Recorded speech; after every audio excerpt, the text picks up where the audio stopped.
il mettere il seme in un giovane della filosofia, del valore, dell'etica e tutte queste cose qui come importante, come quei pochi professori eroici appunto,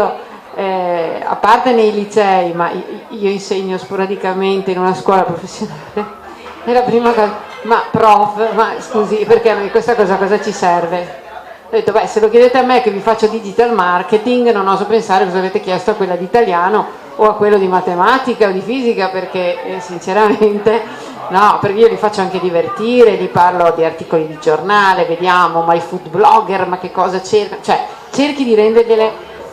però per quanto tu possa rendere, in realtà perché rendere? Ha un fascino tutto particolare il mondo antico,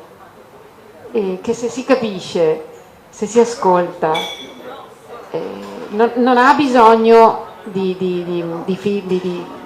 come dire, di una traduzione, non ne ha bisogno, è già sua. E quindi benvengano romanzi, quindi non soltanto saggi, libri di storia o di filosofia, romanzi che ci riportano, un po' come i film, no? E tu hai nominato La battaglia e io subito ho pensato a Brad Pitt, te lo dico, ai 300.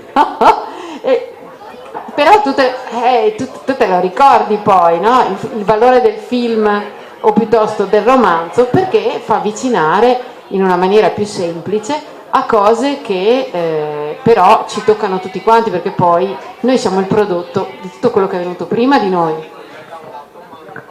Sì, certo, i romanzi storici dovrebbero essere questo, un po' come i film, giustamente, come hai detto tu, cercare appunto di avvicinare il più possibile un pubblico il più possibile vasto, insomma, anche chi magari non ha grosse conoscenze, insomma, di storia antica, ma magari ha la curiosità, magari anche sulla base di ricordi di scuola, di cercare appunto di riprendere certe conoscenze, certi magari spunti e appunto rivivere in certo modo anche quel periodo, no? Che anche sentendosi quasi trasportati in quella dimensione dovrebbe essere questa, no? La funzione, quindi